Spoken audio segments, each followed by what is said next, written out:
The question that's been wrapping around my brain lately is, how do I start this episode? And the only way I've thought about doing it, or the only one that makes sense, is saying that this podcast episode is going to be very different from what I normally do. I'm going to talk about some truths and realities that are going to sound harsh or hardened, but at the end of the day, it doesn't matter if you're in the RV lifestyle, you own a travel trailer, a toy hauler, fifth wheel, etc., whether you're going to buy one eventually, or whether you'll never ever own one. I want to leave you with nothing but positive energy, positive vibes, and a great feeling. And that's what this episode's really about. Now, I don't have my microphone with me, so the sound quality is not going to be great, but bear with me, and welcome to HB RV Lifestyle, the podcast. I'm the host, John Levingston, aka the Honey Badger, here to give it to you straight and transparent about the RV business, as well as some other things. Now, a lot of this episode is going to be about those some other things, but I'm going to sprinkle in a lot about what I've learned in the RV industry and about the RV community to kind of tie it all together. So, yeah, everybody's going to get a little bit of something out of this episode. And some of you might hate me for some of the things I say, because some of the things I say are not considered the norm or politically correct on both sides. I'm talking about the far extreme right and the far extreme left of things. The red pill, the blue pill. The highly conservative, the highly liberal. The everything's sunshine and rainbows and everything's Armageddon. Those sides are not really into what I say. Because what I say a lot of times, most people say, pick a side, pick a side, pick a stance. Well, I do pick a stance. You know, for example, one of the things that I get asked a lot about is, do you hate Brinkley and Nate Goldenberg? No, I don't. I don't hate anybody in the RV industry. Do I have a problem with certain things that occur, certain things that are said? Yes, and I speak on them. I don't like it when any manufacturer of anything, whether it's a TV, a cell phone, a refrigerator, I don't care what it is, when you start to tell me and make yourself out to be 99.9% perfect, you start to throw like red flags and light flares in my head. When you're silent about it or a little too quiet about it, it starts sounding alarm bells in my head too. When you sit in a car and start calling people names and crybabying that people are criticizing your product, whether it's a car, an RV, a truck, a boat, doesn't matter, you start to throw red flags up in my head. The harsh reality of anything built is everything built is not made to last. Our bodies are not built to last. We are, as humans, a primary actual example of this. We are born, we pay taxes, and you can finish the rest. Those are three guarantees we have. I've had friends of mine that have exited the earth. I had friends of mine that in high school, recently my last friend in high school, it was a group of us. So there's a group of 5 of us that hung out a lot from the age of 5 all the way to the time we went to the second year of college together. And then, of course, we all branched off after community college and went to different universities. Some went and got jobs. But we literally grew up together. And I'm the last one alive. So it's just an example. And then another example of that is the mother of my children, Kathia. When I met her, she had a 14-year-old son. And unfortunately, his expiration date came a lot sooner than most, at age 14, and sudden, just like that. So a harsh reality of things is that nothing is built to last. But that doesn't mean we shouldn't enjoy our lives. It doesn't mean we should hunker down and bury our head like an ostrich. And there's too much access to people that don't deserve our attention. And what I mean by that is, one of my favorite quotes in rap music is from Lil Wayne. Lil Wayne says, "I went to pay attention, but attention paid me." Right? That's one of my favorite lines in a rap song ever. And it's so obvious ever since the invention of the iPhone that now people have a reach to you 24 hours a day, 7 days a week. Before the smartphone, YouTube was all about going on your TV, or not your TV, I'm sorry, on your computer or on your laptop, and in the first generation tablets. And we used to watch things about planting gardens and cat videos and funny videos and Mr. Beast counting to a certain amount. YouTube itself was a tool, not a political program, not a anti-feminist program, not an anti-man program, not everybody's toxic masculinity, not everybody's a hoe, everybody's a 304. This is a more recent phenomenon since after COVID. And the perfect example is, and Josh the RV nerd, you can get mad at me all you want. This is not an attack on you, Josh, and this is not an attack on Liz. Amazing. But I just want to see, because there are two prime examples of the pendulum in the RV world. And I've talked about it a lot. And I'm going to give you some other examples in other avenues and worlds, right? So Josh is more on the everything's perfect type of vibe. Nothing is wrong. Now, of course, he does some RV industry update stuff. I'm not talking about that. I'm talking about just his walkthrough programs, right?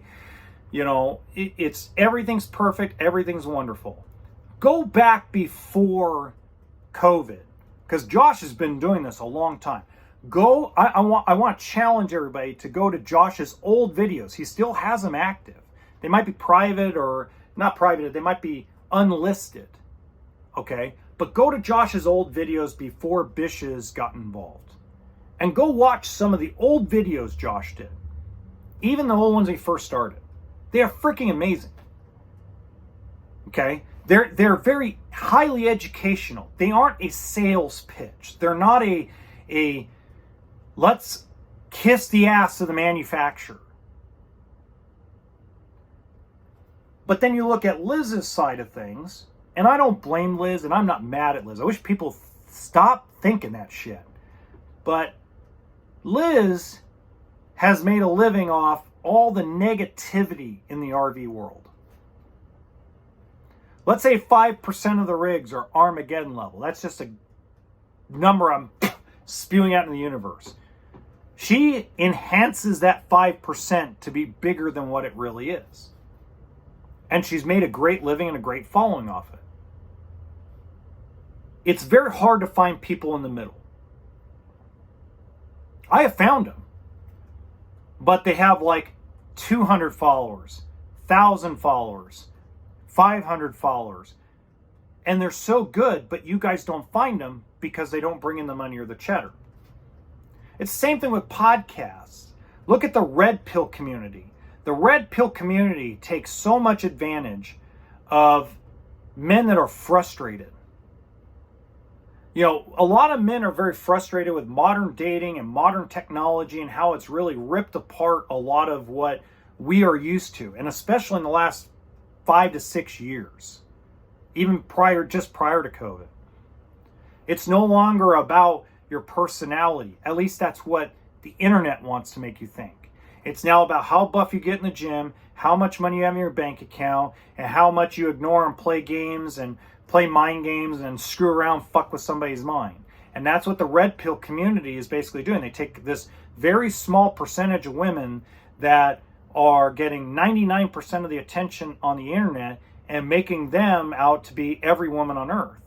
And then you swing the pendulum the other way, and there's extreme left feminists, not regular feminists. I'm talking about extreme left feminists. They're like, every man's a piece of shit. They're all shit. Nothing's working. Every man, unless you're 6'4", $1 million, no job, no 90. I mean, it's ridiculous. We have two pendulums that get all the attention because they bring in dollars. It used to be that you had to have a great television show, a great miniseries, a good reality show, a good game show to get all the attention to get those dollars. Now all you need is a microphone and put yourself out there screaming and yelling how everything is, all women are bitches and all men are assholes. I mean, that's the reality of what we face. And at the end of the day, if every one of us, and I was saying this the other day on TikTok Live, okay? Our biggest problem, when I was talking on a panel on TikTok Live, I raised my hand and said, I know what the biggest problem in the world is. And they go, what? The smartphone. Not the internet, not TikTok, not YouTube, not Instagram, not Facebook. Those are just the tools that we get access to us 24/7 with our smartphone. But if you went back, if we took our smartphones and trashed them and went and got old BlackBerry, went back to the old BlackBerry style where we didn't have video, where we didn't have cameras, where we didn't have the ability to post a selfie every 60 seconds. If we went back to where we just texted and called on the phone and we had to see all this stuff on a computer or a laptop or a tablet, I said the world would be different and better. We would be outside more. Anymore, what we do with our children, especially when they're screaming and crying, is we don't play with them with blocks or Lincoln Logs or Legos or Hot Wheels. We throw a cell phone or a tablet with a video on it in front of the kid and just to get them to shut up. We can change. We can change our world. That's the beautiful part. See, that's why the RV lifestyle is so awesome and why the RV community is so awesome. The folks that decide to join it, which are basically less than 2% of the population a year, a lot of times are happiest people on earth. Now, yeah, of course, RV stands for toolkit and sense of humor, but just imagine the people that also tent camp, or they build out their truck, or build out a van, or build out a school bus. These people are the happiest people on earth. The people that live on yachts, or not yachts, cruise ships. The folks that, get away from all the stupidity of the world. They're the happiest people on God's green earth because we all realize that everything we see on our smartphone on a daily basis is all, no offense to the world, but it's all bullshit. It's everybody trying to make money. That's really realistically what it is. Now, am I mad about that? No, I'm not mad about that. I'm just upset that what has occurred is we've taken too many extremes. The normal average person around the world, not the 1% of the extremist feminist blue pill liberals or the extremist fathead red pill conservatives. I'm not talking about those two small sects of the world. They're that small. They're specks. But they get all the attention because they're able to. Because they say ridiculous, outlandish shit. But the people that are just the normal everyday folks that want to do some gaming, do some gardening, do some cooking, show you how to fix a hot water heater, show you how to change a tire, show you how to change your oil. Those people don't get all the attention because they're just trying to educate and build a business or build a community or just pass on knowledge. And this is one of our biggest things, or advertise a product that they're trying to build. Like I advertise a lot of RVs and RV products. I use Amazon links. I use all kinds of tools and an ability to look at things from a different perspective. One of the biggest problems that we can solve in the world is simply just turning on our smartphones and everybody goes back to the old phone that, you flipped open and you could text with a keyboard. That was technology I grew up with, but it solves the texting, the email. That's all we really need a phone for. Texting, email, and calls. We could video call each other on a laptop or a tablet when we're in our home, not when we're in the middle of Disneyland, not when they're in the middle of X, Y, and Z. We interrupt our good times because we want to capture a moment with a phone rather than capturing the moment with the people around us. We think that if we smile in front of a camera and show the world that we're having a good time at Disney World or the Caribbean or on some yacht, that it's going to make our life somehow more significant than it really is. We got to go back to what we used to be, which is just a community of people, a community of human beings that are trying to just enjoy life and raise the next generation and try to better our lives. And our lives and our livelihood and everything else has become so polarized and has become so divisive that we forget what humanity is all about. We all have our differences. Live and let live. We are so polarized. We just need to stop being polarized. And the easy way to stop polarized is stop watching these, excuse my language, but stop watching the jackasses that are only after your dollar. I don't care if you're a man, a woman, trans, gay, lesbian. I don't care how you identify. That's your philosophy of life. And you should be able to enjoy it. Especially if you're an adult. And especially if you're a consenting adult. We shouldn't tell you how to live. We can ask you to keep some of your things private away from our children, so our children can grow up and figure out their own way and their own path without being, bombarded with certain things. But at the end of the day, we just need to get back to being human and talking to each other. Imagine that if we could talk to our neighbor and just have a conversation, not worry about whether they're a Democrat or Republican. Imagine if we could have a conversation as human beings and not worry about the color of our skin or the culture we come from or the religion we are or sexual orientation. Imagine if we could get to a point in the world where we were more like we were the 80s, 90s, and early 2000s. We had a great 22 to 25 year run. Was it perfect? No, absolutely not. But I could tell you that going back and seeing some of the things that we used to have in 1997 and 98, we were better off.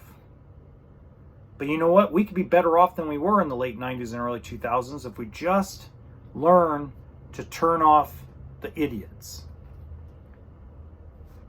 Imagine this. If every single person in the entire world stopped watching CNN, stopped watching Fox News, stopped watching MSNBC, stopped watching all the polarized political bullcrap news, and just turned it off, didn't watch it for like 6 months, they'd have no money. And they'd have to change. One thing I do like about some of the things that I've been talking to, so I have a lot of my friends are African American or Black Americans from like the Caribbean or different places of the world. And one of the things I agree with them a lot about is if we stop shopping at certain places because of the way where they're buying stuff, what they're paying their employees, or certain things that are not polarized political nonsense, but actual like, hey, they're not hiring enough people, or they're not paying people enough money, or they're charging too much for things. If we stop buying from those places, they don't make money. And when they don't make money, they either change or go out of business. Look at Bud Light. When people were protesting Bud Light because of the way they treated its customer base, they walk away, Bud Light changes what they were doing, or they're going to lose their customer. We all have the ability to change the world as a group, as a community. But we got to get our heads out of the phones. We got to get our heads out of our delusional bullshit. We can make modern dating way better than it is right now by getting rid of Hinge, Tinder, and all the dating apps, all the swipe apps, and go back to Match.com on the computer. Go back to meeting people at church, meeting people at community events, meeting people cruising down the street on Friday night, enjoying a block party and a barbecue. We need to go back to the days where we weren't worried about a man's height, a woman's weight, a woman's body count, a man's bank account. We need to go back to that. And the best way to go back to that is get rid of all the nonsense that makes all these people a ridiculous amount of money because they want to be famous or they want to be rich. So they say outlandish crap. Go back to actually making people have to make great content to earn your attention, to earn your click, to earn your time to sit down and watch. Make people earn it. On my secondary channel, that used to be the podcast channel, I converted it to meme videos and stuff that's funny. I take and repurpose content off TikTok and Instagram and stuff like that, and I watch it and I go, you know, I'm gonna repurpose that for something I'm going through when I was homeless, when I was living in a car. Because even though I was living in a car at one point, not that long ago, there was a lot of stuff that I went through that I can laugh at now that I couldn't laugh at then, and it would be something that you could joke about. One of them is a dog that's running across, and I changed the text. So the dog's got a wine bottle in its mouth, and it stares out for a few seconds at somebody and then walks and hides to go act like he's gonna drink the bottle. It's not an AI video, it's an actual like repurposed CapCut type of thing. And I just changed the text and said, me and my next life as a dog. Because that's how I was feeling when I was living in the car. Look where I came from, guys. I went from the guy that works at a dealership and makes $250,000 a year, okay, and fiddles around with YouTube here and there and social media marketing to help the dealerships and the businesses I've worked for, to a guy that may break 40 grand this year, drives Uber, and now is so deep into the social media platforms that I'm well versed in AI and well versed in marketing and well versed in everything that happens with a phone. And that's going to be more longevity for me in the next 20 years than trying to find a temporary $250,000 a year job at a dealership that's 6 to 7 a week, never have any time to myself. We all have to make these decisions, right? And everybody's got to make their own individual decision as they go along. But let me tell you, life is good. When I stopped flipping through TikTok all day and stuff like that, this is what I started doing. I started uploading my videos and hitting the home page and putting my phone down and walking away. Normally I would, okay, keep flipping through. And it started making me angry and making me upset and making me wonder what the fuck is going on in the world. And it just got me this anger. And then just imagine this, guys. I just recently had my heart broken. And yet I still have this positive outlook on life. It's like I fell in love. And unfortunately, even though she said she felt the same way, her actions didn't say it. So I had to let her go.